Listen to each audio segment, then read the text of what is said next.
GBC update ਦੇ ਦਰਸ਼ਕਾਂ ਦਾ ਅੱਜ ਦੇ ਪ੍ਰੋਗਰਾਮ ਮੁਲਾਕਾਤ ਵਿੱਚ ਨਿੱਘਾ ਸਵਾਗਤ ਹੈ। ਅਸੀਂ ਦਰਸ਼ਕਾਂ ਨਾਲ ਵਾਅਦਾ ਕੀਤਾ ਸੀ ਕਿ ਅਸੀਂ ਉਹਨਾਂ ਦੀ ਮੁਲਾਕਾਤ ਇੱਕ ਮੰਨੀ ਪਰਮੰਨੀ ਸਿਖਰ ਦੀ ਹਸਤੀ ਨਾਲ, ਜਿਸ ਨੂੰ ਕਿਸੇ ਵਿਸ਼ੇਸ਼ ਖੇਤਰ ਵਿੱਚ ਇੱਕ ਵਿਸ਼ੇਸ਼ ਸਥਾਨ ਹਾਸਿਲ ਹੈ, ਕਰਾਵਾਂਗੇ। ਅੱਜ ਸਾਡੀ ਬੇਨਤੀ ਤੇ ਸਾਡੇ स्टूडियो ਵਿੱਚ ਸਾਡੇ ਨਾਲ ਮੌਜੂਦ ਨੇ Shri Vijay Sampla, chairman national commission for scheduled caste.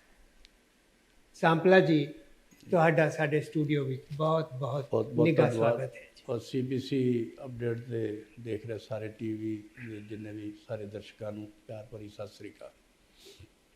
Sir, ਅਸੀਂ ਤੁਹਾਡੇ ਬਾਰੇ कुछ लोग तो जानते हैं, कुछ नू जानकारी नहीं भी होएगी, क्योंकि इन्ना वड्डा मुल्क है, इन्ना खुला समाज है।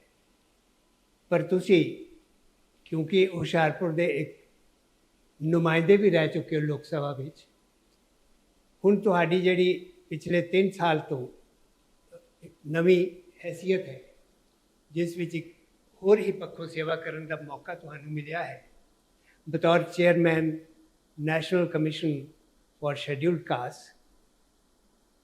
उस स्थिति विचों आप जी किवें समाज दे उस वर्ग का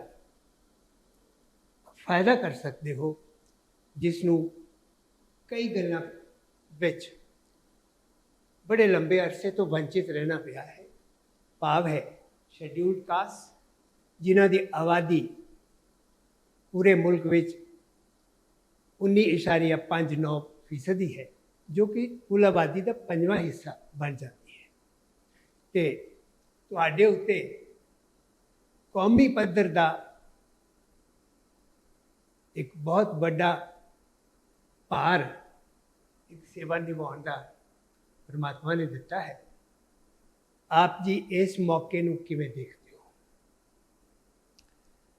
ऐसा देशवीर जी, क्योंकि मैनू पहला तो बहुत वड्डा ये मान मिलिया है कि अपने आप दे विच ही national commission for scheduled caste का मैं चेयरमैन वाजो मैनू मेरी राष्ट्रपति देश के राष्ट्रपति ने मेरी नियुक्ति की है।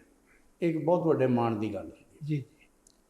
और एक कमीशन के बारे भी मैं थोड़ा जिहा जरूर दसांगा कि ये धारा जिहड़ी संविधान की धारा 338 दे विच बनिया सी, और ये पहला 1992 बनिया सी, और उहदे च SC और ST का जिहड़ा इकट्ठा हुंदा सीगा जी। और 2004 दे विच जिहड़ा SC का जिहड़ा अलग हो गया और ST का अलग हो गया, वो संविधान च शोध हो के धारा 338B दे विच जिहड़ा ST का बनिया सी, और 338A दे विच ST बनिया सी, और 338 दे विच SC कमीशन सी। और इस तरह ही बाद दे विच जाके वो OBC का भी कमीशन जिहड़ा 338B दे विच बनिया जी। और इहदे च साडा जिहड़ा मुख रूप दे विच काम हुंदा है, मुख रूप दे विच काम हुंदा है कि अनुसूचित जाति के लोगों के नाल जिथे अन्याय हुंदा होवे, भेदभाव हुंदा होवे, अज भी बहुत जगह ते हुंदा है, उन्हां नूं एक सेफ गार्ड, उन्हां नूं न्याय दिवाउण दे विच असीं जिहड़ा अपनी भूमिका निभाउने आ। और ये भी नाल दसदे कि असी कोई भी साडा, असी बहुत सारे लोग साडे को पुछदे आ तुसीं की कर सकदे हो, किस तरह कानून बना सकदे हो, की पॉलिसी लियाओगे। असी कमीशन कोई भी कमीशन पॉलिसी या एक्ट या कोई कानून नहीं बनाता। वो जो भी केंद्रीय सरकार या सूबा सरकारां जो कानून बनाउण, जो पॉलिसी बनाउण, उन्होंने इंप्लीमेंट करन दे विच वो ठीक ठाक इंप्लीमेंट होवे, उहदी देख रेख, उहदी मॉनिटरिंग करन दा भी असीं काम करदे हां, और उन्होंने लागू कराउण दा जिहड़ा काम साडा मुख रूप दे विच वो हुंदा है। और क्योंकि बहुत सारी जगह दे उत्ते समाजिक तौर पर असीं देखते हैं कि उन्हां नाल इनजस्टिस हुंदा है, भेदभाव हुंदा है, और गाली गलोच अज भी किते ना किते नफरत के पात्र बनते हैं। दूसरा जिहड़ा है कि सरकार दीयां पॉलिसियां जिहड़ियां वो भी किते लागू करन दे विच जिहड़े कि ताहियां करदियां, उन्हां दे ऑफिसर्स भी करते हैं, और कई जगह तो सरकार आप ही खुद ਜੀ। ਕਿਉਂਕਿ ਕੇਂਦਰ ਦੀਆਂ ਸਰਕਾਰਾਂ ਦੀ ਯੋਜਨਾ ਆਉਂਦੀ ਆ ਔਰ ਸੂਬਾ ਸਰਕਾਰਾਂ ਉਹਨਾਂ ਨੂੰ ਕਿਤੇ ਨਾ ਕਿਤੇ ਇੰਪਲੀਮੈਂਟ ਕਰਨ 'ਚ ਗੜਬੜ ਕਰਦੀਆਂ ਔਰ ਕਿਤੇ ਐਸਾ ਵੀ ਹੁੰਦਾ ਕਿ ਬਹੁਤ ਸਾਰੇ ਅਫੀਸਰ, ਵੱਡੇ ਅਫੀਸਰਸ ਵੀ ਇਹਦੇ 'ਚ ਇਨਵੋਲਵ ਹੁੰਦੇ। ਉਹਨਾਂ ਸਾਰਿਆਂ ਨੂੰ ਅਸੀਂ ਇਨਸਾਫ ਦਿਵਾਉਣ ਦਾ ਕੰਮ ਕਰਦੇ ਹਾਂ। ਦੂਸਰਾ ਜਿਹੜਾ ਅਗਲਾ ਇੱਕ ਮੁੱਖ ਰੂਪ ਦੇ ਵਿੱਚ ਕੰਮ ਹੁੰਦਾ ਕਿ ਅਸੀਂ ਸਮੇਂ ਦੇ ਉੱਤੇ ਬਹੁਤ ਸਾਰੀਆਂ ਯੂਨੀਵਰਸਿਟੀਜ਼ ਨਾਲ ਬੈਠ ਕੇ ਉਹਨਾਂ ਨੂੰ ਰਿਸਰਚ ਵੀ ਕਰਦੇ ਹਾਂ। ਉਹਨਾਂ ਦੀ ਸਕੋਲਰਸ਼ਿਪ, ਜਿਹੜੇ ਸਕੋਲਰ ਆਪਣੇ ਰਿਸਰਚ ਦੇ ਸਕੋਲਰ ਨੇ, ਉਹਨਾਂ ਦੇ ਨਾਲ ਵੀ ਬੈਠਦੇ ਆ ਔਰ ਉਹਨਾਂ ਨੂੰ ਬੈਠ ਕੇ ਉਹਨਾਂ ਦੇ ਨਾਲ ਵਿਚਾਰ ਵਟਾਂਦਰਾ ਵੀ ਕਰਦੇ ਹਾਂ ਔਰ ਇਹ ਬਹੁਤ ਸਾਰੇ ਸੈਮੀਨਾਰ, ਵਰਕਸ਼ਾਪ ਵੀ ਕਰਵਾਉਂਦੇ ਆ ਤਾਂ ਕਿ ਬਹੁਤ ਸਾਰੇ ਸੁਝਾਅ ਜਿਹੜੇ ਆਉਣ ਔਰ ਉਹਦੇ ਤੋਂ ਐਨੂਅਲ ਰਿਪੋਰਟ ਬਣਾ ਕੇ ਅਸੀਂ ਇੱਕ ਜਿਹੜੀ ਆ ਉਹ ਰਾਸ਼ਟਰਪਤੀ ਜੀ ਨੂੰ ਦਿੰਦੇ ਹਾਂ ਐਨੂਅਲ ਰਿਪੋਰਟ ਦੇ ਨਾਲ। ਔਰ ਐਨੂਅਲ ਰਿਪੋਰਟ ਜਿਹੜੀ ਅਸੀਂ ਪੂਰੇ ਸਾਰੇ ਸਟੇਟਾਂ ਤੋਂ ਉਹਦੀ ਰਿਪੋਰਟ ਲੈਣ ਤੋਂ ਬਾਅਦ ਹੀ ਤਿਆਰ ਕਰਦੇ ਹਾਂ। ਉਹਦੇ 'ਚ ਆਪਣਾ ਇੱਕ ਕਾਲਮ ਜਿਹੜਾ ਸੀ ਰਿਸਰਚ ਦਾ ਵੀ ਇੱਕ ਜਿਹੜਾ ਉਹ ਰੱਖਦੇ ਹਾਂ। ਇਹ ਮੁੱਖ ਰੂਪ ਦੇ ਵਿੱਚ ਸਾਡਾ ਜਿਹੜਾ ਉਹਨਾਂ ਨੂੰ ਇਨਸਾਫ ਦਿਵਾਉਣਾ ਔਰ ਐਸਾ ਜਿੱਥੇ ਜਿੱਥੇ ਅਨਿਆਏ ਹੁੰਦਾ ਹੈ ਉਹਨਾਂ ਦੇ ਨਾਲ ਅਸੀਂ ਉਹਨਾਂ ਦੀ ਮਦਦ ਦੇ ਰੂਪ ਦੇ ਵਿੱਚ ਕੰਮ ਕਰਦੇ ਹਾਂ।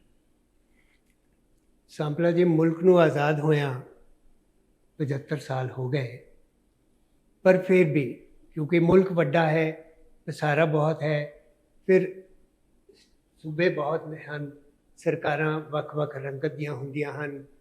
ਕਈ ਵਾਰ ਸੂਬਾ ਸਰਕਾਰਾਂ ਦਾ ਕੇਂਦਰ ਨਾਲ ਬਹੁਤਾ ਤਾਲਮੇਲ ਨਹੀਂ ਹੁੰਦਾ ਅਤੇ ਨਤੀਜਾ ਇਹ ਹੁੰਦਾ ਹੈ ਕਿ ਕਿਤੇ ਨਾ ਕਿਤੇ ਸਹੂਲਤਾਂ ਦੇਣ ਦੇ ਵਿੱਚ ਕੋਤਾਹੀ ਜਾਣਬੁੱਝ ਕੇ ਵੀ ਕੀਤੀ ਜਾਂਦੀ ਹੈ।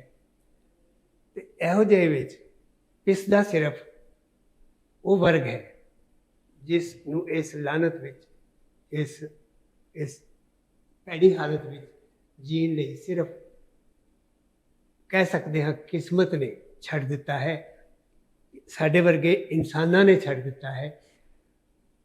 ਇੱਕ ਮੈਂ ਇਹ ਵੀ ਕਹਿਣਾ ਚਾਹੂੰਗਾ ਸਾਂਪਲਾ ਜੀ ਕਿ ਜਨਮ ਕਿਹੜੇ ਘਰ ਵਿੱਚ ਹੋਣਾ ਹੈ, ਇਸ ਵਿੱਚ ਨਾ ਮੇਰਾ ਫੈਸਲਾ ਹੈ ਨਾ ਕਿਸੇ ਦਾ, ਤਾਂ ਰੱਬ ਨੂੰ ਹੀ ਪਤਾ ਹੈ। ਅਤੇ ਉਹਨਾਂ ਘਰਾਂ ਵਿੱਚੋਂ ਜਿਨ੍ਹਾਂ ਨੂੰ ਅਸੀਂ ਇਹ ਸਮਝਦੇ ਹਾਂ ਕਿ ਇਹ ਤਾਂ ਨਿਮਨ ਵਰਗ ਦੇ ਨੇ, ਅਸੀਂ ਉਹ ਮਿਸਾਲਾਂ ਦੇਖੀਆਂ ਕਿ ਜੋ ਕੌਮੀ ਪੱਧਰ ਤੱਕ ਲੋਕੀ ਪਹੁੰਚੇ ਨੇ। ਬਹੁਤ ਵਧੀਆ ਪਰਫਾਰਮੈਂਸ ਉਹਨਾਂ ਦੀ ਵਿਦਿਅਕ ਪੱਖੋਂ, ਰਾਜਨੀਤੀ ਵਿੱਚ, ਵਿਗਿਆਨ ਵਿੱਚ, ਫੌਜ ਵਿੱਚ, ਉਹ ਹਰ ਪੱਖ ਵਿੱਚ ਬਹੁਤ ਉੱਪਰ ਤੱਕ ਲੋਕੀ ਪਹੁੰਚੇ ਨੇ। ਸਿਰਫ ਇਸ ਲਈ ਕੁਝ ਲੋਕਾਂ ਨੂੰ ਉਸੇ ਹਾਲਤ ਵਿੱਚ ਰਹਿਣ ਦੇਣ ਦੀ ਕੋਸ਼ਿਸ਼ ਕੁਝ ਲੋਕਾਂ ਦੁਆਰਾ ਕਿ ਅਸੀਂ ਉੱਚੇ ਵਰਗ ਦੇ ਸੀ, ਇਹ ਉੱਪਰ ਨਾ ਉੱਠਣ, ਇਹੋ ਜਿਹੀ ਤੰਗ ਸੋਚ ਦਾ ਹੀ ਨਤੀਜਾ ਹੈ ਕਿ ਸਾਨੂੰ ਕਮਿਸ਼ਨ ਦੀ ਅੱਜ ਵੀ ਲੋੜ ਪੈ ਰਹੀ ਹੈ। ਨਹੀਂ ਤਾਂ ਜੇ ਸਿਸਟਮ ਨੂੰ ਸੱਚਮੁੱਚ ਸਹੀ ਤਰੀਕੇ ਨਾਲ ਅਪਣਾ ਲਿਆ ਜਾਂਦਾ ਤਾਂ ਸੰਵਿਧਾਨ ਵਿੱਚ ਜਿਹੜੇ ਹੱਕ ਦਿੱਤੇ ਗਏ ਸੀ ਉਹ ਹਰ ਇੱਕ ਇਨਸਾਨ ਨੂੰ ਬਰਾਬਰ ਦਿੱਤੇ ਗਏ ਸੀ। ਸੋ ਮੰਦਭਾਗੀ ਗੱਲ ਹੈ ਕਿ ਅੱਜ ਵੀ ਬਾਰ-ਬਾਰ ਸਾਨੂੰ ਇੰਪਲੀਮੈਂਟ ਕਰਨ ਦੀ ਲੋੜ ਪੈ ਰਹੀ ਹੈ। ਸੋ ਆਪ ਜੀ ਕੀ ਮਹਿਸੂਸ ਕਰਦੇ ਹੋ ਕਿ ਇਹ ਮੰਦਭਾਗੀ ਗੱਲ ਹੀ ਹੈ?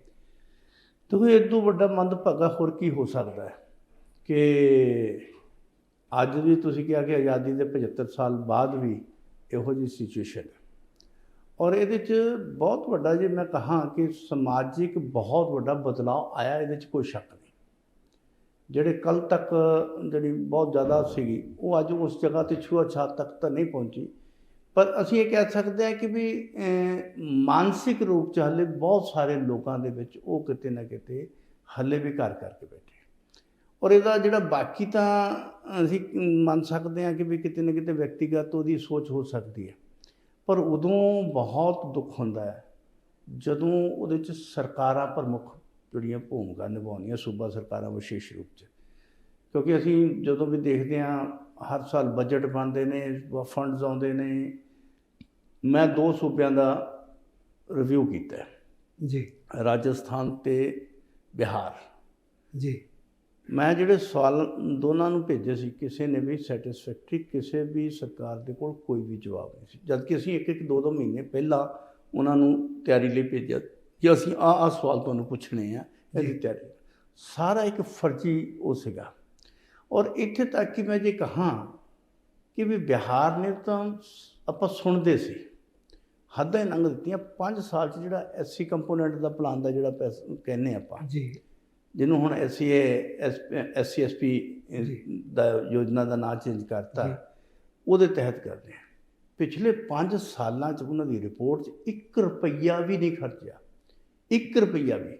ਔਰ ਜਿਹੜਾ ਉਹਨਾਂ ਨੇ ਡਾਟਾ ਦਿੱਤਾ ਮੈਨੂੰ, ਤੇ ਉਹਨਾਂ ਨੇ ਜਿਹੜਾ ਉਹਨਾਂ ਦੇ 16% 15.91% ਜਿਹੜੀ ਆਬਾਦੀ ਸੀ, ਭਾਵ 16%, ਔਰ ਉਹਦੇ 'ਚੋਂ 98.3 ਜਿਹੜਾ BPL ਮੰਨ ਲਓ ਬਿਲੋ ਪਾਵਰਟੀ ਲਾਈਨ ਹੈ ਜੀ, 1.7 ਜਿਹੜੇ ਆ ਉਹ ਪਾਵਰਟੀ ਲਾਈਨ ਤੋਂ ਉੱਪਰ ਹੈ। ਉਹਨੂੰ ਵੀ ਕ੍ਰਿਮੀਨਲ ਨਹੀਂ ਕਹਿ ਸਕਦੇ ਸੀ, ਪਾਵਰਟੀ ਲਾਈਨ ਤੋਂ ਬਿਲੋ ਪਾਵਰਟੀ ਲਾਈਨ ਤੋਂ ਉੱਪਰ ਨੇ। ਔਰ 1 ਰੁਪਇਆ ਵੀ ਨਾ ਖਰਚਿਆ ਜਾਵੇ, ਗੱਲਾਂ ਬਹੁਤ ਵੱਡੀਆਂ ਹੋਣ। ਅੱਜ ਜੇ ਪੰਜਾਬ ਦੀ ਸਥਿਤੀ ਵੀ ਦੇਖ ਲਈਏ ਤੇ ਉਦੋਂ ਵੀ ਦਾਨੇ ਹੈ। ਔਰ ਜਿਹੜੀ ਪੋਸਟ ਮੈਟ੍ਰਿਕ ਸਕਾਲਰਸ਼ਿਪ ਦੀ ਅਸੀਂ ਗੱਲ ਕਰਦੇ ਹਾਂ, ਪੋਸਟ ਮੈਟ੍ਰਿਕ ਸਕਾਲਰਸ਼ਿਪ ਦੇ ਵਿੱਚ ਕਿੰਨਾ ਬੁਰਾ ਹਾਲ ਆ, ਤੁਸੀਂ ਇੱਥੇ ਦੇਖ ਰਹੇ ਹੋ।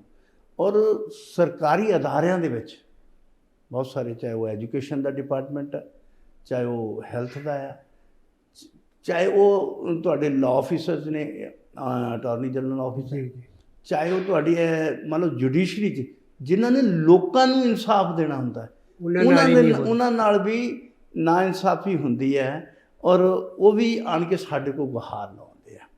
ਔਰ ਸਰਕਾਰਾਂ ਸਾਡੇ ਕੋਲ ਮੰਨ ਕੇ ਜਾਂਦੀਆਂ ਕਿ ਅਸੀਂ ਇਹ ਕਰਾਂਗੇ, ਪਰ ਫਿਰ ਆਣ ਕੇ ਨਹੀਂ ਕਰਦੇ। ਤਾਂ ਉਦੋਂ ਫਿਰ ਦੁੱਖ ਬਹੁਤ ਜ਼ਿਆਦਾ ਲੱਗਦਾ ਕਿ ਇੱਕ ਲੌਬੀ ਜਿਹੜੀ ਹੈ ਅੱਜ ਵੀ ਕਿਤੇ ਨਾ ਕਿਤੇ ਮਾਨਸਿਕ ਰੂਪ 'ਚ ਤਿਆਰ ਨਹੀਂ ਬੈਠੀ। ਹੁਣ ਪੰਜਾਬ ਦੀ ਗੱਲ ਹੀ ਕਰੀ, ਜਦੋਂ ਮੈਂ ਹਰਿਆਣਾ ਬਿਹਾਰ ਦੀ ਦਿੱਤੀ, ਰਾਜਸਥਾਨ ਦੀ ਵੀ ਸੇਮ ਪੋਜੀਸ਼ਨ ਸੀਗੀ ਕਿ ਵੀ ਉਹਨਾਂ ਨੇ, ਔਰ ਪੰਜਾਬ ਦੇ ਵਿੱਚ ਵੀ ਇਹੀ ਕਿ ਅਸੀਂ ਲਾਅ ਆਫਿਸਰਾਂ ਦੀ ਗੱਲ ਕੀਤੀ, ਸਾਡੇ ਕੋਲ ਮੰਨ ਕੇ ਗਿਆ ਕਿ ਅਸੀਂ ਹਾਂਜੀ ਕਰਾਂਗੇ, ਕਿਉਂਕਿ ਪੰਜਾਬ ਦਾ ਐਕਟ ਵੀ ਹੈ, ਪੰਜਾਬ ਨੇ ਸਰਕੂਲਰ ਵੀ ਜਾਰੀ ਕੀਤਾ ਹੈ, ਸਾਡੇ ਅਗੇਂਸਟ ਕੋਰਟ 'ਚ ਵੀ ਚਲੇ ਗਏ। ਔਰ ਬਾਅਦ 'ਚ ਜਦੋਂ ਅਸੀਂ ਪੁੱਛਿਆ ਵੀ ਖਿਲਾਫ ਕਿਹਦੇ ਗਏ, ਤਾਂ ਕੇਸ ਤਾਂ ਵਿਡਰੋ ਕਰ ਲਿਆ, ਪਰ ਕਿਉਂਕਿ ਮਾਨਸਿਕ ਰੂਪ 'ਚ ਹੱਲੇ ਵੀ ਸੀਗੇ, ਕਿਸੇ ਹੋਰ ਕੋਲੋਂ ਕਰਾ ਕੇ ਕੇਸ ਸਬ ਜੁਡੀਸ਼ੀਅਲ ਹੈ, ਅਤੇ ਹਾਲੇ ਤੱਕ ਵੀ ਉਹ ਜਿਹੜਾ ਆ ਉਹ ਕਿਤੇ ਉਹਦੇ 'ਤੇ ਕੁਛ ਨਹੀਂ ਕੀਤਾ। ਔਰ ਈਵਨ ਦੈਨ ਜੱਜਾਂ ਦੇ ਉੱਤੇ ਪ੍ਰਮੋਸ਼ਨ ਦਾ ਵੀ ਸੀ, ਉੱਥੇ ਵੀ ਰਿਜ਼ਰਵੇਸ਼ਨ ਲਾਗੂ ਹੁੰਦੀ, ਸਾਡੇ ਕੋਲ ਮੰਨ ਕੇ ਗਏ ਅਸੀਂ ਕਰਾਂਗੇ, ਹਾਲੇ ਤੱਕ ਕੁਛ ਨਹੀਂ ਕੀਤਾ। ਔਰ ਟੀਚਰਾਂ ਦਾ ਤਾਂ ਬਹੁਤ ਬੁਰਾ ਹਾਲ ਹੈ, ਐਜੂਕੇਸ਼ਨ ਡਿਪਾਰਟਮੈਂਟ ਦਾ, ਹੈਲਥ ਦਾ, ਪੰਜਾਬ ਮਹਿਕਮਾ ਵੀ ਯਾਨੀ ਉਹਦੇ 'ਚ ਅਸੀਂ ਜੇ ਕਹੀਏ ਕਿ ਵੀ ਵਿਅਕਤੀਗਤ ਹੋ ਸਕਦਾ ਕਿ ਕਿਸੇ ਦੀ ਸੌੜੀ ਸੋਚ ਹੋ ਸਕਦੀ ਹੈ, ਇੱਥੇ ਬਹੁਤ ਅੱਛੀ ਸੋਚ ਦੇ ਮਾਲਿਕ ਵੀ ਨੇ। ਹੁਣ ਡਾਕਟਰ ਅੰਬੇਡਕਰ, ਜਿਹਨੂੰ ਡਾਕਟਰ ਅੰਬੇਡਕਰ ਨਾਂ ਦੇਣ ਵਾਲਾ, ਉਹ ਤਾਂ ਬ੍ਰਾਹਮਣ ਟੀਚਰ ਸੀ ਜੀ, ਅੱਜ ਉਹਦੇ ਨਾਂ 'ਤੇ ਲੱਗਿਆ। ਪਰ ਇੱਥੇ ਉਹ ਵੀ ਸੋਚ ਰੱਖਣ ਵਾਲੇ ਸੀ ਕਿ ਜਿਹੜੇ ਉਹਦੀ ਰੋਟੀ ਨੂੰ ਹੱਥ ਲਾਉਣ ਲੱਗਿਆ ਵੀ ਕਹਿੰਦੇ ਸੀ, ਬਲੈਕ ਬੋਰਡ ਨੂੰ ਵੀ ਲਿਖਣ ਲੱਗਿਆ ਕਹਿੰਦੇ ਸੀ, ਪਰ ਅੱਜ ਵੀ ਉਹਨਾਂ ਦੀ ਸੋਚ ਅੱਜ ਵੀ ਉੱਥੇ ਹੀ ਆ। ਪਰ ਜਦੋਂ ਸਰਕਾਰਾਂ ਵੱਲੋਂ ਹੁੰਦਾ ਉਦੋਂ ਜ਼ਿਆਦਾ ਦੁੱਖ ਲੱਗਦਾ ਹੈ ਜੀ, ਕਿਉਂਕਿ ਸਰਕਾਰ ਨੂੰ ਤਾਂ ਅਸੀਂ ਸੋਚਦੇ ਹਾਂ ਕਿ ਰਾਜਾ ਦਾ ਕੋਈ ਧਰਮ ਨਹੀਂ ਹੁੰਦਾ। ਸਰਕਾਰ ਅੱਜ ਦੇ ਜ਼ਮਾਨੇ ਵਿੱਚ ਰਾਜਾ ਦਾ ਹੀ ਉਹਨਾਂ ਨੇ ਰੂਪ ਹੈ। ਸਭ ਤੋਂ ਪਹਿਲਾਂ ਅਗਰ ਕਿਤੇ ਵੀ ਬਜਟ ਬਣਦਾ, ਕੋਈ ਗੱਲ ਹੁੰਦੀ ਹੈ ਗਰੀਬ ਦੀ, ਦਲਿਤ ਦੀ, ਮਹਿਲਾ ਦੀ, ਮਜ਼ਦੂਰ ਦੀ, ਖੇਤੀ ਮਜ਼ਦੂਰ ਦੀ, ਇਹਨਾਂ ਦੀਆਂ ਗੱਲਾਂ ਕਰਦੇ ਆਪਾਂ, ਕਿਉਂਕਿ ਇਹਨਾਂ ਦੇ ਵਿਕਾਸ ਦਾ ਕੰਮ ਕਰਨਾ ਸਰਕਾਰਾਂ ਦੀ ਰਿਸਪੌਂਸਿਬਿਲਟੀ ਹੁੰਦੀ। ਪਰ ਅਨਿਆਏ ਹੀ ਸਰਕਾਰ ਉਹਨਾਂ ਨਾਲ ਕਰੇ ਜਦ ਬਜਟ 'ਚ ਹੀ ਪੈਸਾ ਕੁਛ ਨਹੀਂ ਰੱਖਿਆ ਆ। ਹੁਣ ਸਕਾਲਰਸ਼ਿਪ ਦਾ ਇੱਥੇ ਜਿਹੜਾ ਪੈਸਾ ਆ ਤੁਸੀਂ ਦੇਖ ਰਹੇ ਹੋ, ਰੌਲਾ ਪੈਣ ਡਿਆ, ਦਿੱਤਾ ਨਹੀਂ ਜਾ ਰਿਹਾ, ਉਹ ਬੜਾ ਅਜੀਬ ਆ। ਔਰ ਰੌਲਾ ਕੁਝ ਦੇ ਆਪ ਨਹੀਂ ਰਹੇ, ਔਰ ਜਿਹੜੇ ਥੋਪਦੇ ਕਿਸੇ ਹੋਰ ਦੇ ਥੋਪਦੇ, ਉਹ ਇੱਕ ਗੱਲਾਂ ਜਿਹੜੀਆਂ ਉਹ ਠੀਕ ਨਹੀਂ। ਇਹਦੇ ਪਿੱਛੇ ਸ਼ਾਇਦ ਇਹ ਵੀ ਨਹੀਂ ਹੈ ਕਿ ਸੋਚਮੰਦੀ ਹੈ, ਮੈਨੂੰ ਤਾਂ ਲੱਗਦਾ ਹੈ ਕਿ ਪੈਸਾ ਹੋਰ ਮਦਾਂ 'ਤੇ ਖਰਚ ਕਰਕੇ ਇਹਨਾਂ ਕੋਲ ਪੈਸਾ ਹੁੰਦਾ ਨਹੀਂ, ਬਾਅਦ ਵਿੱਚ ਫਿਰ ਬਹਾਨੇ ਲਗਾ ਦਿੰਦੇ ਕਿ ਕਰ ਦਿਆਂਗੇ। ਇਹ ਨਹੀਂ ਕਹਿ ਸਕਦਾ ਕਿ ਸੋਚ ਨਹੀਂ ਹੈ, ਕਿਉਂਕਿ ਜੇ ਬਿਹਾਰ ਦੇ ਵਿੱਚ 5 ਸਾਲਾਂ 'ਚ 1 ਰੁਪਇਆ ਵੀ ਕਿਤੇ ਨਹੀਂ ਖਰਚ ਹੋਇਆ, ਔਰ ਉਹਨਾਂ ਦੀ ਬਿਲੋ ਪਾਵਰਟੀ ਜਿਹੜਾ ਹੈ ਉਹਦੀ ਰੇਸ਼ੋ 98.3 ਹੋਵੇ, ਔਰ ਰੁਪਈਆ ਖਰਚ ਨਾ ਹੋਵੇ, ਔਰ ਪੈਸਾ ਸੈਂਟਰ ਗਵਰਨਮੈਂਟ ਤੋਂ, ਕਿਉਂਕਿ ਜਦੋਂ ਮੈਂ ਰਿਵਿਊ ਲੈ ਕੇ ਗਿਆ ਸੀ, ਮੈਂ ਸੈਂਟਰ ਗਵਰਨਮੈਂਟ ਨੇ ਕੀ ਆਇਆ ਉਹ ਲੈ ਕੇ ਗਿਆ ਸੀ, ਔਰ ਉਹਨਾਂ ਨੂੰ ਦੱਸਿਆ ਕਿ ਇਹ ਤੁਹਾਡੇ ਹੈਗੇ। ਔਰ ਇੱਥੇ ਕਹਿ ਨਹੀਂ ਸਕਦੇ ਕਿ ਤੁਸੀਂ ਪੈਸਾ ਹੋਰ ਫੰਡ 'ਚ 1 ਸਾਲ ਦਾ ਖਰਚਿਆ ਜਾ ਸਕਦਾ ਆ, ਪਰ ਇਹ ਤਾਂ ਪੈਸੇ ਜਿਹੜੇ ਦੱਸਣੇ ਹੀ ਪੈਂਦੇ ਆ, ਕਿਉਂਕਿ ਇਹ ਤਾਂ ਲੈਪਸ ਹੋ ਜਾਣੇ ਜੀ। ਜਿਹੜਾ ਐਨੂਅਲ ਬਜਟ 'ਚ ਆਉਂਦਾ ਪੈਸਾ ਉਹ ਤਾਂ ਖਤਮ ਹੋ ਜਾਣਾ ਹੈ, ਜਿਹੜਾ ਦੂਸਰੀਆਂ ਯੋਜਨਾਵਾਂ ਦਾ ਉਹ ਚਾਲੂ ਰਹੇਗਾ, ਪਰ ਇਹ ਤਾਂ ਉਹਨੂੰ ਜਿਹੜਾ ਦੂਸਰੇ ਪਾਸੇ ਨਹੀਂ ਖਰਚਿਆ ਤਾਂ ਹੋਰ ਤਾਂ ਪਾਸੇ ਖਰਚ ਨਹੀਂ ਸਕਦੇ, ਉਹ ਤਾਂ ਲੈਪਸ ਹੋ ਗਿਆ।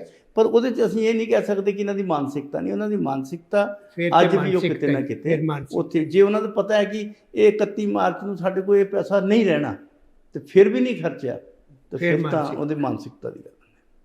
ਸਰ, ਤੁਹਾਡੇ ਤਜਰਬੇ ਵਿੱਚ ਕੀ ਆਇਆ ਹੈ, ਕਿਹੜੀ ਸਟੇਟ ਹੈ ਜਿਹੜੀ ਬਹੁਤ ਬੜੀਆ ਕੰਮ ਇਸ ਫੀਲਡ ਵਿੱਚ ਕਰ ਰਹੀ ਹੈ, ਜਿਹੜੀ ਸਮੇਂ-ਸਮੇਂ ਸਿਰ ਸਾਰੇ ਲਾਭ ਦੇ ਰਹੀ ਹੈ, ਜਾਂ ਜਿੱਥੇ ਵਿਤਕਰਾ ਘੱਟ ਹੈ ਜਾਂ ਰਾਈਟਸ ਦੀ ਵਾਇਲੇਸ਼ਨ ਘੱਟ ਹੈ? ਦੇਖੋ ਇੱਦਾਂ ਹੈ ਕਿ ਵੀ ਕਿਉਂਕਿ ਸਾਰੀ ਜਗ੍ਹਾ ਐਸਾ ਕੋਈ ਸੂਬਾ ਤਾਂ ਹੈ ਨਹੀਂ ਕਿ ਜਿੱਥੇ ਵਾਇਲੇਸ਼ਨ ਨਹੀਂ ਹੋ ਰਹੀ, ਐਸਾ ਕੋਈ ਸੂਬਾ ਨਹੀਂ ਜਿੱਥੋਂ ਕੇਸ ਨਹੀਂ ਆ ਰਹੇ। ਅੱਛਾ। ਹਰ ਜਗ੍ਹਾ, ਚਾਹੇ ਸਾਊਥ ਇੰਡੀਆ, ਚਾਹੇ ਨਾਰਥ ਇੰਡੀਆ, ਚਾਹੇ ਜਿਹੜਾ ਮਰਜ਼ੀ ਅਸੀਂ ਕਹਿ ਦਈਏ, ਹਰ ਪੱਖੋਂ ਜਿਹੜੇ ਆ ਰਹੇ ਨੇ।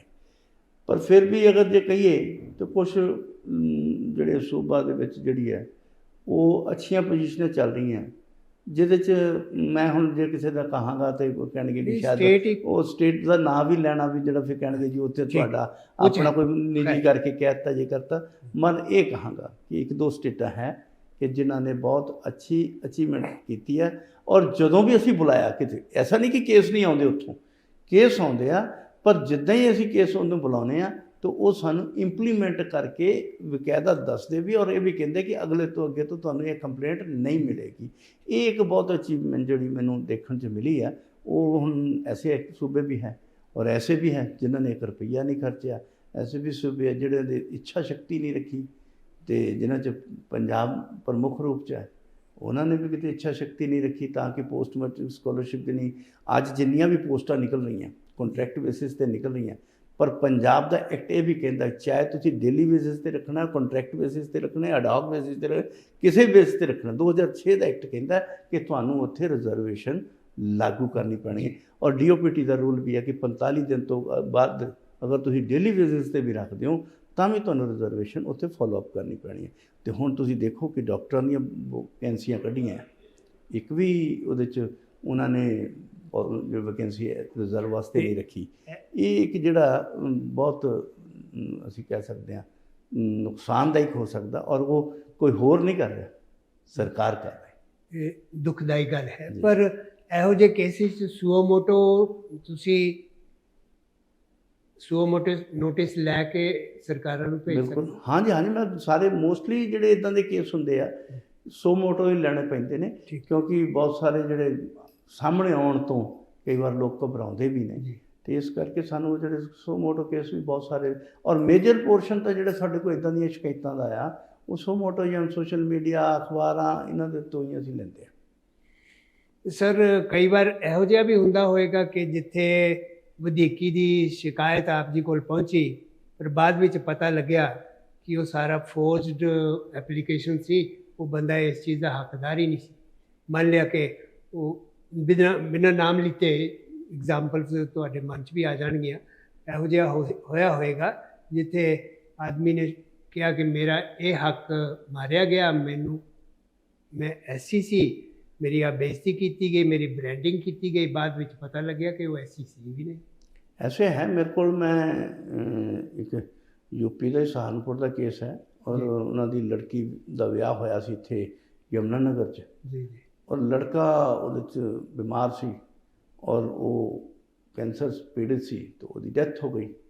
ਤਾਂ ਨੈਚੁਰਲੀ ਕਿ ਬਾਅਦ 'ਚ ਪੰਚਾਇਤ ਬੈਠਦੀ, ਉਹਨੂੰ ਲੜਕੀ ਨੂੰ ਉਹਨਾਂ ਨੇ ਜੋ ਵੀ ਦੇਣਾ ਲੈਣਾ ਪੈਸੇ ਦਾ, ਜ਼ਮੀਨ ਵੀ ਦਿੱਤੀ, ਗਹਿਣੇ ਵੀ ਦਿੱਤੇ, ਕੈਸ਼ ਵੀ ਦਿੱਤਾ, ਪਰ ਉਹ ਸ਼ਾਇਦ ਲੜਕੀ ਵਾਲਿਆਂ ਦੀ ਅੱਖਾਂ ਦੇ ਵਿੱਚ ਕਿਤੇ ਜ਼ਿਆਦਾ ਲਾਲਚ ਵਸ ਗਿਆ, ਅਤੇ ਉਹਨਾਂ ਨੇ SC ਐਕਟ ਦੇ ਵਿੱਚ ਆਪਣੇ ਕੁੜਮਾਂ ਦੇ ਉੱਤੇ ਹੀ ਪਰਚਾ ਕਰਾ ਦਿੱਤਾ, ਜਦ ਕਿ ਉਹ SC ਹੈ ਹੀ ਨਹੀਂ ਸੀ, ਉਹ ਅਰੋੜਾ ਪਰਿਵਾਰ ਨਾਲ ਸੰਬੰਧਿਤ ਰੱਖਣ ਵਾਲੇ ਸੀ।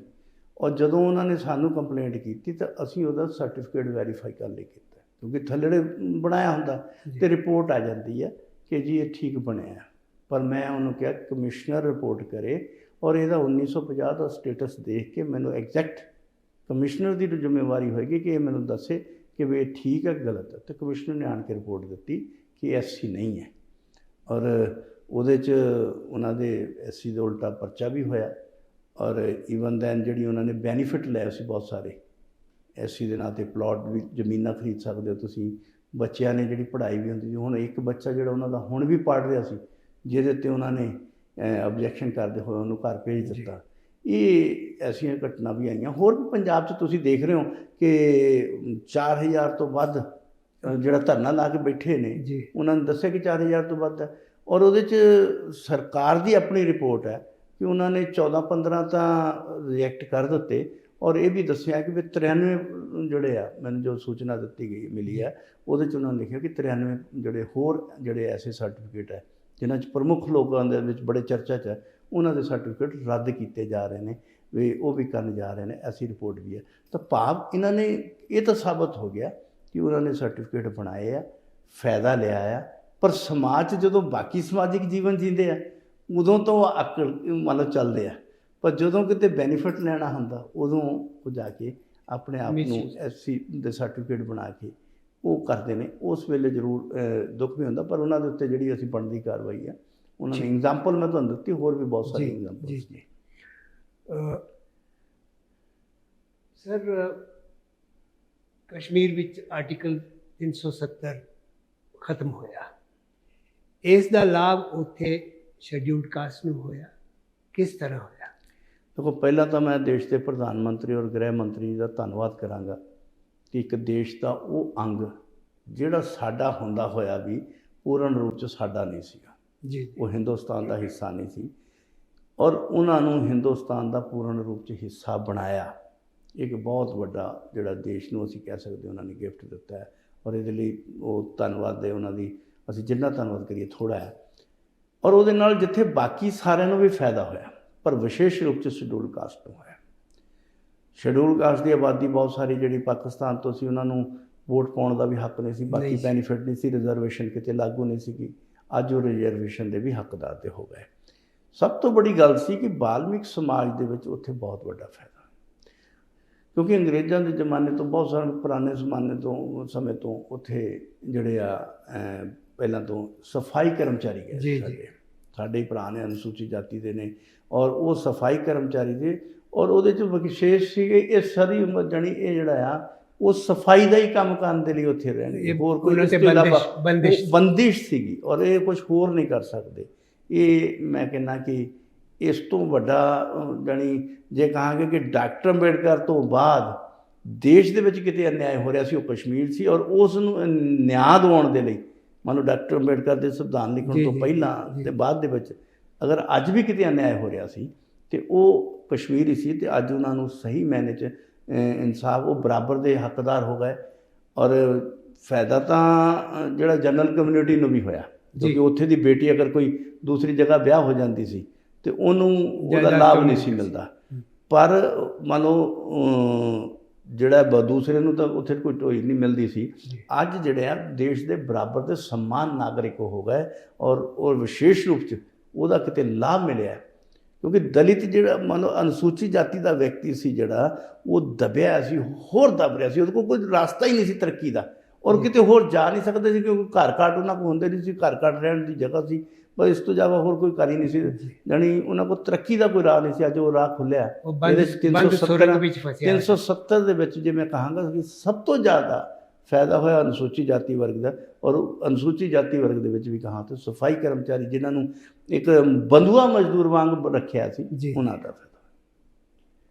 ਸਾਂਪਲਾ ਜੀ, ਜਿਸ ਵੇਲੇ ਇੱਕ ਬਹੁਤ ਸਧਾਰਨ ਲੈਵਲ ਦਾ ਸ਼ੈਡਿਊਲਡ ਕਾਸਟ ਵਿਅਕਤੀ ਸੌੜੀ ਮਾਨਸਿਕਤਾ ਦਾ ਸ਼ਿਕਾਰ ਹੋ ਜਾਂਦਾ ਹੈ, ਕਿਸੇ ਵੀ ਤਰ੍ਹਾਂ ਉਸਦੀ ਸਮਾਜਿਕ ਬੇਇੱਜ਼ਤੀ ਹੁੰਦੀ ਹੈ, ਉਸਦੇ ਹੱਕ ਉਸ ਨੂੰ ਨਹੀਂ ਦਿੱਤੇ ਜਾਂਦੇ, ਉਹ ਜੇ ਸਟੇਟ ਅਧਿਕਾਰੀਆਂ ਤੱਕ ਜਾਂਦਾ ਹੈ ਤੇ ਸ਼ਾਇਦ ਉਸਦੀ ਸੁਣਵਾਈ ਨਹੀਂ ਹੁੰਦੀ, ਅਕਸਰ ਨਹੀਂ ਹੁੰਦੀ, ਤੇ ਉਹ ਤੁਹਾਡੇ ਤੱਕ ਕਿਵੇਂ ਪਹੁੰਚ ਸਕਦਾ ਹੈ? ਉਹਨੂੰ ਕਿੱਥੇ ਆਪਣੀ ਸ਼ਿਕਾਇਤ ਦਰਜ ਕਰਾਉਣੀ ਹੁੰਦੀ ਹੈ?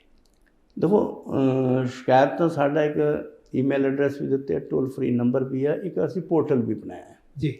ਪੋਰਟਲ ਦੇ ਉੱਤੇ ਪਹਿਲਾਂ ਜਿਹੜਾ ਪੋਰਟਲ ਬਣਾਇਆ ਸੀ ਉਹਦੇ 'ਚ ਸਪੀਡ ਕੰਮ ਘੱਟ ਸੀਗੀ, ਹੁਣ ਅਸੀਂ ਉਹਦੇ 'ਤੇ ਸਪੈਸ਼ਲ ਮੰਨ ਲਓ ਸਟਾਫ ਹੋਰ ਰੱਖਿਆ, ਔਰ ਜਦੋਂ ਹੀ ਮੰਨ ਲਓ ਪੋਰਟਲ 'ਤੇ ਆਏਗਾ ਉਹਦਾ ਨੋਟਿਸ ਜਾਰੀ ਕਰਨਾ, ਇਹ ਉਹ ਕਰਨਾ, ਉਹ ਸਾਡੇ ਪੋਰਟਲ 'ਤੇ ਔਨਲਾਈਨ ਵੀ ਹੋ ਸਕਦਾ।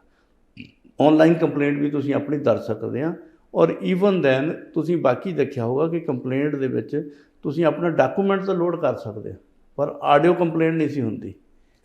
ਆਡੀਓ ਕੋਈ ਐਵੀਡੈਂਸ ਹੁੰਦਾ, ਕਿਸੇ ਨੇ ਕੋਈ ਟੈਲੀਫੋਨ 'ਤੇ ਰਿਕਾਰਡਿੰਗ ਉਹਨੂੰ ਗਾਲਾਂ ਕੱਢਦਾ ਜਾਂ ਉਹਨਾਂ ਕੋਈ ਵਧੀਕੀ ਹੋ ਰਿਹਾ, ਉਹ ਐਵੀਡੈਂਸ ਦੇਣਾ ਚਾਹ ਰਿਹਾ ਤਾਂ ਉਹ ਨਹੀਂ ਸੀ ਹੁੰਦਾ। ਈਵਨ ਦੈਨ ਵੀਡੀਓ ਰਿਕਾਰਡਿੰਗ ਵੀ ਜਿਹੜੀ ਆ ਤੁਸੀਂ ਆਪਣੀ ਉਹਦੇ 'ਤੇ ਅਪਲੋਡ ਕਰ ਸਕਦੇ ਆ।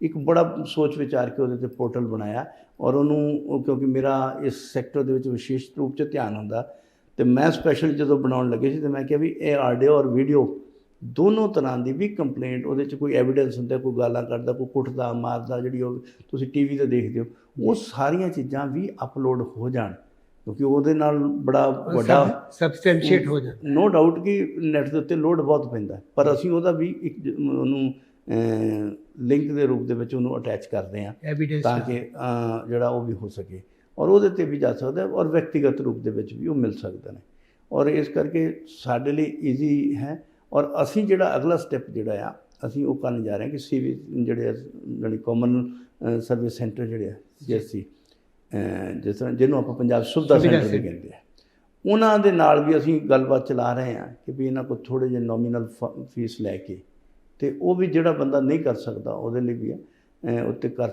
ਜਿਹੜਾ 25, 30, 50 ਜੋ ਵੀ ਹੋਣਗੇ ਉਹ ਲੈ ਕੇ ਉਹਦੇ 'ਤੇ ਲੋਡ ਕਰ ਸਕਣ। ਔਰ ਇਹ ਵੀ ਨਾਲ ਕਿਉਂਕਿ ਪਿੰਡ ਤੋਂ ਆਉਣ ਵਾਲੇ ਨੂੰ ਅੱਜ ਕੱਲ੍ਹ ਇੰਟਰਨੈਟ ਤਾਂ ਹਰ ਜਗ੍ਹਾ ਹੈ, ਐਸਾ ਕੋਈ ਪਿੰਡ ਨਹੀਂ ਜਿੱਥੇ ਟੈਲੀਫੋਨ ਪਹੁੰਚ ਗਿਆ, ਲਾਈਨਾਂ ਪਹੁੰਚ ਗਈਆਂ ਉੱਥੇ, ਅੱਜ ਕੱਲ੍ਹ ਤਾਂ ਉਹਦੀ ਵੀ ਲੋੜ ਨਹੀਂ, ਅੱਜ ਕੱਲ੍ਹ ਤਾਂ ਵਾਇਰਲੈਸ ਇੰਟਰਨੈਟ ਸਾਰੀ ਜਗ੍ਹਾ ਤਕਰੀਬਨ ਪਹੁੰਚ ਗਿਆ, ਔਰ ਉਹ ਪਿੰਡ 'ਚ ਬੈਠਾ ਵੀ ਆਪਣਾ ਇੰਟਰਨੈਟ ਦੇ ਉੱਤੇ ਆਪਣੇ ਪੋਰਟਲ ਦੇ ਉੱਤੇ ਲੋਡ ਕਰ ਸਕਦਾ, ਔਰ ਜਿਹੜਾ ਨਹੀਂ ਕਰ ਸਕਦਾ ਉਹਦੇ ਮੇਲ, ਫੋਨ ਟੋਲ ਫਰੀ ਨੰਬਰ ਸਾਰੇ ਸਾਡੇ ਕੋਲ ਸੁਵਿਧਾਵਾਂ ਹਨ। ਠੀਕ ਹੈ ਸਰ, ਜਦੋਂ ਅਨੁਸੂਚਿਤ ਜਾਤੀ ਦਾ ਕੋਈ ਬੱਚਾ, ਹੋਣਹਾਰ ਬੱਚਾ, ਬੜੇ ਹੀ ਨਿਮਨ ਬੈਕਗਰਾਊਂਡ ਤੋਂ ਹੁੰਦਾ ਹੋਇਆ ਵੀ ਲਗਨ ਕਾਰਨ ਇਹੋ ਜਿਹੀ ਪਰਫਾਰਮੈਂਸ ਪੜ੍ਹਾਈ ਵਿੱਚ ਦੇ ਜਾਂਦਾ ਹੈ, ਜਿਵੇਂ ਇਹ ਹੁਸ਼ਿਆਰਪੁਰ ਦਾ ਇੱਕ ਬੱਚਾ ਹੈ ਜਿਸ ਦੇ 720 ਵਿੱਚੋਂ ਨੀਟ ਦੇ ਵਿੱਚ 691 ਨੰਬਰ ਆਏ, ਤੇ ਕਿਹੋ ਜਿਹਾ ਮਹਿਸੂਸ ਹੁੰਦਾ ਹੈ? ਦੇਖੋ, ਨਿਸੰਦੇਹ ਕਿ ਬਹੁਤ ਵੱਡੀ ਮਾਣ ਦੀ ਗੱਲ ਹੈ, ਔਰ ਬਹੁਤ ਸਾਰੇ ਕਹਿੰਦੇ ਕਿ ਰਿਜ਼ਰਵੇਸ਼ਨ ਦਾ ਫਾਇਦਾ ਕੀ ਹੈ। ਇਹ ਸਭ ਤੋਂ ਵੱਡਾ ਫਾਇਦਾ ਤੁਹਾਨੂੰ ਦਿਖ ਰਿਹਾ, ਉਹ ਬੱਚਾ ਜਿਹੜਾ ਸ਼ਾਇਦ ਅਗਰ ਉਹਦੇ ਕੋਲ ਫੀ ਮਾਫੀ ਨਾ ਹੋਵੇ ਜਾਂ ਉਹਦੇ ਕੋਲ ਸੁਵਿਧਾ ਨਾ ਹੋਣ ਤਾਂ ਉਹ ਸ਼ਾਇਦ ਇੱਥੇ ਤੱਕ ਨਹੀਂ ਪਹੁੰਚ ਸਕਦਾ ਸੀ। ਇਹ ਸੁਵਿਧਾਵਾਂ ਦੇ ਨਾਲ ਵੀ ਉਹਨੂੰ ਫਾਇਦਾ ਮਿਲਿਆ। ਨਿਸੰਦੇਹ ਕਿ ਉਹ ਜਿਹੜਾ ਕੰਪੀਟੀਸ਼ਨ ਦੇ ਵਿੱਚ ਉਹ ਜਨਰਲ 'ਚ ਕੰਪੀਟੀਸ਼ਨ ਕਰ ਗਿਆ, ਪਰ ਉਹ ਜਿਹੜੀਆਂ ਉਹਨੂੰ ਸੁਵਿਧਾਵਾਂ ਮਿਲੀਆਂ, ਉਹਦੇ ਮਾਂ-ਬਾਪ ਨੂੰ ਮਿਲੀਆਂ, ਉਹ ਅਗਰ ਰਿਜ਼ਰਵੇਸ਼ਨ ਨਾ ਲਈ ਹੁੰਦੀ ਤਾਂ ਸ਼ਾਇਦ ਨਹੀਂ ਆਉਂਦਾ। ਔਰ ਸਾਨੂੰ ਮਾਣ ਦੀ ਗੱਲ ਹੈ ਕਿ ਸਾਡੇ ਹੁਸ਼ਿਆਰਪੁਰ ਦਾ ਬੱਚਾ ਹੈ ਔਰ ਪੰਜਾਬ 'ਚੋਂ ਟੌਪਰ ਹੈ, ਤਾਂ ਦੇਸ਼ 'ਚੋਂ 10ਵੇਂ ਨੰਬਰ ਦੇ ਉੱਤੇ। ਜੀ। ਇਹ ਕੋਈ ਛੋਟੀ ਮੋਟੀ ਗੱਲ ਨਹੀਂ ਹੈ। ਔਰ ਜਦੋਂ ਅੱਗੇ ਜਾਣਗੇ ਨਿਸੰਦੇਹ ਕਿ ਉਹਦੇ 'ਚ ਅਸੀਂ ਤਾਂ ਉਹਨਾਂ ਲਈ ਦੁਆਵਾਂ ਮੰਗਾਂਗੇ ਕਿ ਅੱਗੇ ਭਵਿੱਖ 'ਚ ਵਧਣ, ਪਰ ਨਾਲ ਮੈਂ ਇਹ ਵੀ ਕਹਾਂਗਾ ਕਿ ਮੇਰੇ ਕੋਲ ਬਹੁਤ ਸਾਰੇ ਟੌਪਰਾਂ ਦੇ ਇੱਕ ਕੇਸ ਵੀ ਹੈ ਕਿ ਜਿਹੜੇ ਟੌਪ ਤਾਂ ਕਰ ਗਏ, ਪਰ ਅੱਗੇ ਵਧਣ ਲਈ ਉਹਨਾਂ ਦੇ ਰਸਤੇ 'ਚ ਬਹੁਤ ਸਾਰੀਆਂ ਬਲੌਕੇਜ ਖੜੀਆਂ। ਇਹ ਮੰਦਭਾਗੀ। ਔਰ ਸਭ ਤੋਂ ਵੱਡੀ ਗੱਲ ਜਿਹੜੀ ਆ ਉਹਦੇ 'ਚ ਦੇਖਣ ਵਾਲੀ, ਜੇ ਅਸੀਂ ਕਹਿ ਸਕਦੇ ਕਿ ਪਿੰਡਾਂ 'ਚ ਅੱਜ ਵੀ ਤੁਸੀਂ ਕਹੋਗੇ ਪਿੰਡਾਂ 'ਚ ਕੁਝ ਲੋਕ ਅਨਪੜ੍ਹ ਲੋਕ, ਗਵਾਰ ਲੋਕ, ਰੂੜੀਵਾਦੀ ਲੋਕ, ਇਹ ਸ਼ਾਇਦ ਮੰਨਦੇ ਹੋਣਗੇ ਨਾ, ਇਹ ਤੁਹਾਡਾ ਮੈਂ ਇਹ ਕਹਾਂਗਾ ਕਿ ਮੈਂ ਉੱਥੇ ਡਿਫਰ ਕਰਦਾ। ਅੱਜ ਸਭ ਤੋਂ ਜ਼ਿਆਦਾ ਕਿਤੇ ਡਿਸਕ੍ਰਿਮੀਨੇਸ਼ਨ ਹੋ ਰਿਹਾ, ਮਾਨਸਿਕ ਰੂਪ ਦੇ ਵਿੱਚ ਪ੍ਰਤਾੜਨਾ ਹੋ ਰਹੀ, ਉਹ ਸਭ ਤੋਂ ਜ਼ਿਆਦਾ ਪੜ੍ਹੇ ਲਿਖੇ ਹੈ। ਉਹ ਜਿੱਡਾ ਵੱਡਾ ਇੰਸਟੀਟਿਊਸ਼ਨ ਹੈ, ਮੰਨ ਲਓ ਜਿੱਡਾ ਵੱਡਾ ਅਦਾਰਾ ਹੈ, ਉਨਾ ਹੀ ਵੱਡੇ ਵੱਡੇ ਅਫਸਰਾਂ ਦੇ ਐਸੇ ਕੇਸ ਮੇਰੇ ਕੋਲ ਆਉਂਦੇ। ਸ਼ਾਇਦ ਮੈਂ ਕਮਿਸ਼ਨ ਦਾ ਚੇਅਰਮੈਨ ਨਾ ਹੁੰਦਾ ਤਾਂ ਮੈਨੂੰ ਇਹ ਨਹੀਂ ਸੀ ਪਤਾ ਹੋਣਾ, ਪਰ ਉੱਥੇ ਦੇਖ ਕੇ ਆਇਆ ਕਿ ਜਦੋਂ ਮੈਂ ਜਿਹੜੇ ਟੌਪਰ ਆ ਉਹ ਆਣ ਕੇ ਗਿੜਗਿੜਾ ਰਹੇ। ਮੈਂ ਤੁਸੀਂ ਸੁਣਿਆ ਹੋਣਾ ਕਿ ਇਹ ਜਿਹੜਾ ਇੱਕ ਵਾਰ ਕਿਸੇ ਦੇ ਟਰੱਕ 'ਚ ਸਰੀਆ ਪਿੱਛੇ ਲੱਗ ਗਿਆ ਸੀ, ਖੁੱਭ ਗਿਆ ਸੀ, ਗੁੜਗਾਉਂ ਦਾ ਕੇਸ ਸੀ, ਬੜਾ ਮਸ਼ਹੂਰ ਹੋਇਆ ਸੀ, ਬਹੁਤ ਸਾਰਿਆਂ ਨੂੰ ਲੋਕਾਂ ਨੂੰ ਯਾਦ ਹੈ। ਜੀ। ਉਸ ਬੰਦੇ ਦਾ ਜਿਹੜਾ ਆਪਰੇਸ਼ਨ ਕਰਨ ਵਾਲਾ ਸੀ ਉਹ ਅਨੁਸੂਚਿਤ ਜਾਤੀ ਦਾ ਸੀ। ਉਹ ਅੱਜ ਪ੍ਰਤਾੜਿਤ ਹੈ ਅੱਜ ਵੀ, ਔਰ ਉਹ ਵਰਲਡ ਦਾ ਸਭ ਤੋਂ ਵਧੀਆ ਮਤਲਬ ਟੌਪ ਦਾ ਉਹਨੇ ਆਪਰੇਸ਼ਨ ਕੀਤਾ ਸੀ। ਉਸੇ ਬੰਦੇ ਨੇ ਜਦੋਂ ਜੰਮੂ ਕਸ਼ਮੀਰ 'ਚ ਇੱਕ DIG ਦੇ ਉੱਤੇ ਗੋਲੀ ਲੱਗ ਗਈ ਸੀ, ਜਿਹਦੇ ਸਾਰੇ ਡਾਕਟਰ ਨੇ ਕਹਿਤਾ ਸੀ ਇਹਦਾ ਆਪਰੇਸ਼ਨ ਅਸੀਂ ਨਹੀਂ ਕਰ ਸਕਦੇ, ਉਹਦਾ ਵੀ ਆਪਰੇਸ਼ਨ ਉਸ ਡਾਕਟਰ ਨੇ ਕੀਤਾ ਹੈ। ਪਰ ਉਹ ਅੱਜ ਵੀ ਉਹਦੇ ਜਿਹੜੇ ਜੂਨੀਅਰ ਆ, ਉਹਦੇ ਸੀਨੀਅਰ ਬੈਠੇ, ਉਹ ਉੱਥੇ ਦਾ ਉੱਥੇ ਬੈਠਾ, ਉਹਦੇ ਨਾਲ ਪੜਤਾੜਨਾ। ਇਸ ਕਰਕੇ ਉਹਦੀ ਕੁਆਲਿਟੀ, ਉਹਦੀ ਐਜੂਕੇਸ਼ਨ ਉਹਦੇ ਨਾਲ ਕਰਕੇ ਨਹੀਂ ਉਹਨੂੰ ਸ਼ਾਬਾਸ਼ ਦਿੱਤੀ ਜਾ ਰਹੀ, ਉਹਦੇ ਨਾਲ ਉਹਦੀ ਕਰ। ਔਰ ਦੂਸਰਾ ਇੱਕ ਮੈਂ ਹੋਰ ਵੀ ਦੱਸਾਂਗਾ ਕਿ ਵੀ ਇੱਕ ਵਿਅਕਤੀ ਜਿਹੜਾ ਬਹੁਤ ਛੋਟੀ ਉਮਰ ਦਾ ਯੰਗ ਹੈ, ਟੌਪਰ ਹੈ, ਉਹਨੇ ਜਿਹੜੀ ਕਿਤਾਬ ਲਿਖੀ ਹੈ ਮੰਨ ਲਓ ਉਹਦੇ ਵਾਸਤੇ, ਕਿ ਬਹੁਤ ਸਾਰੇ ਉਹ ਲੋਕਾਂ ਨੇ ਮੈਨੂੰ ਦੱਸਿਆ ਕਿ ਇਹਨੂੰ ਅਸੀਂ ਮੈਡੀਕਲ ਲਾਈਨ ਦੇ ਵਿੱਚ ਉਹਨੇ ਬਾਈਬਲ ਕਹਿੰਦੇ, ਮੈਡੀਕਲ ਦਾ ਬਾਈਬਲ, ਇੰਨੀ ਵਧੀਆ ਉਹਦੀ। ਔਰ ਉਹ ਜਿਹੜਾ ਜਰਨਲ ਨਿਕਲਦਾ ਹੈ ਉਹਦਾ ਉਹ ਐਡੀਟਰ ਵੀ ਹੈ, ਪਰ ਉਹ ਅੱਜ ਵੀ ਥੱਲੇ ਹੈ, ਉਹਦੇ ਜੂਨੀਅਰ ਉਹਦੇ ਸਿਰ 'ਤੇ ਬੈਠੇ ਆ। ਇੱਥੇ ਫਿਰ ਐਸੇ ਪ੍ਰਤਾੜਤਾ, ਔਰ ਉਹ ਬੜੇ ਬੜੇ ਅਦਾਰਿਆਂ ਦੇ ਵਿੱਚ ਹੈ।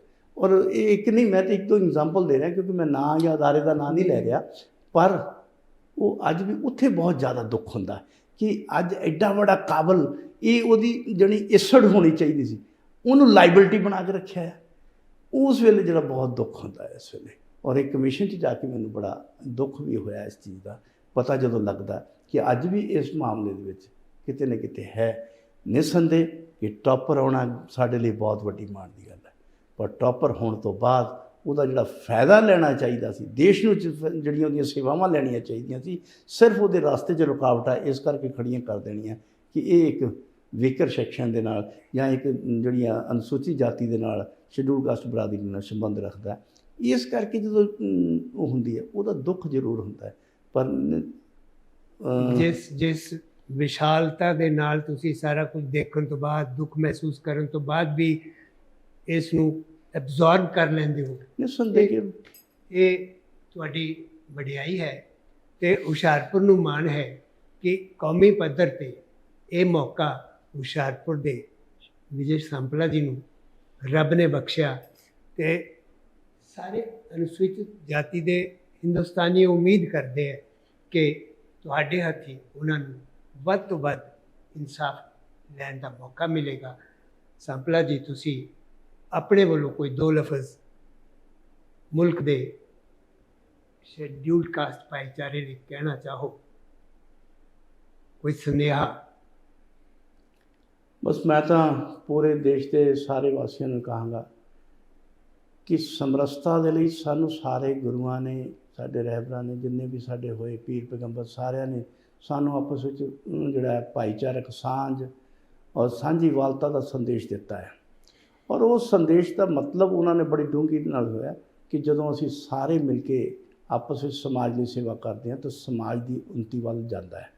ਔਰ ਇਸੇ ਕਰਕੇ ਪੰਡਤ ਦੀਨ ਦਿਆਲ ਉਪਾਧਿਆਏ ਜੀ ਦਾ ਵੀ ਇਹੀ ਕਹਿਣਾ ਸੀ ਕਿ ਪੰਕਤੀ ਦੇ ਵਿੱਚ ਖੜਾ, ਲਾਈਨ 'ਚ ਖੜੇ ਹੋਏ ਆਖਰੀ ਵਿਅਕਤੀ ਦਾ ਜਦ ਤੱਕ ਅਸੀਂ ਉਥਾਨ ਨਹੀਂ ਕਰਦੇ ਉਦੋਂ ਤੱਕ ਅਸੀਂ ਦੇਸ਼ ਦੀ ਉੱਨਤੀ ਵੱਲ ਨਹੀਂ ਕਰ ਸਕਦੇ। ਸੋ ਇਸ ਕਰਕੇ ਸਾਨੂੰ ਸਾਰਿਆਂ ਨੂੰ ਮਿਲ ਕੇ ਆਪਸ ਵਿੱਚ ਇੱਕ ਸਮੁੱਚੇ ਰੂਪ ਦੇ ਵਿੱਚ ਕੰਮ ਕਰਨਾ ਚਾਹੀਦਾ ਹੈ। ਔਰ ਜਦੋਂ ਅਸੀਂ ਇੱਕ ਪੰਜੇ ਉਂਗਲਾਂ ਆਪਸ ਵਿੱਚ, ਸ਼ਾਇਦ ਉਨੀ ਤਾਕਤ ਨਹੀਂ, ਜਦੋਂ ਇਕੱਠੀਆਂ ਹੁੰਦੀਆਂ ਤਾਂ ਜਿਹੜੀ ਇੱਕ ਮੁੱਠੀ ਬਣਦੀ ਉਹਦੀ ਤਾਕਤ ਬਹੁਤ ਵੱਡੀ ਹੁੰਦੀ ਹੈ। ਸੋ ਸਾਨੂੰ ਸਮਾਜ ਨੂੰ ਇਸ ਮੁੱਠੀ ਦੀ ਤਾਕਤ ਬਣਾ ਕੇ ਦੂਸਰਿਆਂ ਨੂੰ ਆਪਣੀ ਤਾਕਤ ਦਿਖਾਉਣੀ ਚਾਹੀਦੀ ਹੈ, ਨਾ ਕਿ ਆਪਣੇ ਭਰਾਵਾਂ ਨੂੰ, ਕਮਜ਼ੋਰਾਂ ਨੂੰ ਕਿਤੇ ਆਪਾਂ ਐਸੀ ਤਾਕਤ ਦਿਖਾ ਕੇ ਉਹਨਾਂ ਨੂੰ ਹੋਰ ਕਮਜ਼ੋਰ ਕਰੀਏ। ਉਹਦੇ ਨਾਲ ਅਸੀਂ ਉਹਨਾਂ ਨੂੰ ਤਾਂ ਕਮਜ਼ੋਰ ਕਰਦੇ ਹਾਂ, ਪਰ ਆਪਣਾ ਦੇਸ਼, ਆਪਣਾ ਸਮਾਜ, ਆਪਣਾ ਆਲਾ ਦੁਆਲਾ ਸੀ ਉਹ ਵੀ ਆਪਾਂ ਕਮਜ਼ੋਰ ਕਰਦੇ ਹਾਂ।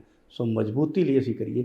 ਜਿੱਥੇ ਦੇਸ਼ ਦੇ ਪ੍ਰਧਾਨ ਮੰਤਰੀ ਜੀ ਇੰਨਾ ਸਾਡੇ ਸਮਾਜ ਦੇ ਲਈ ਕੰਮ ਕਰ ਰਹੇ, ਦੇਸ਼ ਦੀ ਤਰੱਕੀ ਲਈ, ਪੂਰੀ ਦੁਨੀਆ ਦੇ ਵਿੱਚ ਇੱਕ ਵਿਸ਼ਵ ਦੇ ਵਿੱਚ ਆਪਣਾ ਇੱਕ ਭਾਰਤ ਦਾ ਸਥਾਨ ਬਣਾ ਰਿਹਾ, ਉੱਥੇ ਉਸ ਸਥਾਨ ਦੇ ਵਿੱਚ ਸਾਨੂੰ ਵੀ ਕਿਤੇ ਨਾ ਕਿਤੇ ਆਪਣਾ ਯੋਗਦਾਨ ਜ਼ਰੂਰ ਦੇਣਾ ਚਾਹੀਦਾ ਹੈ। ਸਾਂਪਲਾ ਜੀ, ਤੁਸੀਂ ਬੇਸ਼ਕੀਮਤੀ ਸੁਨੇਹਾ ਮੇਰੇ ਕਹਿਣ ਮੁਤਾਬਕ ਸਿਰਫ ਅਨੁਸੂਚਿਤ ਜਾਤੀ ਨਹੀਂ, ਸਮੁੱਚੇ ਸਮਾਜ ਨੂੰ ਦਿੱਤਾ। ਸ਼ਾਇਦ ਮੇਰਾ ਨਿਵੇਦਨ ਹੀ ਗਲਤ ਸੀ। ਮੈਂ ਗੈਰ ਅਨੁਸੂਚਿਤ ਸਮਾਜ ਦੇ ਅੱਗੇ ਹੱਥ ਜੋੜ ਕੇ ਬੇਨਤੀ ਕਰਨਾ ਚਾਹੁੰਦਾ ਹਾਂ, ਜਿੱਥੇ ਜਿੱਥੇ ਉਹਨਾਂ ਦੇ ਭਰਾ ਕਿਤੇ ਕੋਈ ਕਮੀ ਕੁਤਾਹੀ ਦਿਖਾ ਰਹੇ ਹਨ, ਉਹਨਾਂ ਨੂੰ ਵੀ ਸਹੀ ਦਿਸ਼ਾ ਵੱਲ ਲਿਆਉਣ ਦੀ ਕੋਸ਼ਿਸ਼ ਕਰੀਏ, ਤਾਂ ਜੋ ਸਮਰਸਤਾ, ਜੋ ਕਿ ਕਿਸੇ ਵੀ ਸਮਾਜ ਦੀ ਪ੍ਰਫੁੱਲਤਾ ਦਾ ਸਬੂਤ ਹੁੰਦੀ ਹੈ, ਇਸ ਸਮਾਜ ਵਿੱਚ ਸਾਨੂੰ ਦੇਖਣ ਨੂੰ ਮਿਲੇ। ਸਾਨੂੰ ਕੋਈ ਅਜਿਹਾ ਦ੍ਰਿਸ਼ ਨਾ ਮਿਲੇ ਜਿਸ ਨੂੰ ਦੇਖ ਕੇ ਦੁੱਖ ਹੋਵੇ, ਇੱਥੇ ਕੋਈ ਪ੍ਰਤਾੜਿਤ ਨਾ ਹੋਵੇ, ਇੱਥੇ ਕੋਈ ਸ਼ੋਸ਼ਿਤ ਨਾ ਹੋਵੇ। ਇਹੋ ਜਿਹੀ ਰੱਬ ਅੱਗੇ ਅਰਦਾਸ ਕਰਦੇ ਹਾਂ। ਅਤੇ ਸਾਂਪਲਾ ਜੀ, ਆਪ ਜੀ ਨੇ ਸਾਡੀ ਬੇਨਤੀ ਪ੍ਰਵਾਨ ਕੀਤੀ, ਸਾਡੇ ਦਰਸ਼ਕਾਂ ਨੂੰ ਬੜਮੁੱਲੀ ਜਾਣਕਾਰੀ ਦਿੱਤੀ। ਆਪ ਜੀ ਦਾ ਬਹੁਤ ਬਹੁਤ ਧੰਨਵਾਦ। ਜੈ ਹਿੰਦ। ਧੰਨਵਾਦ।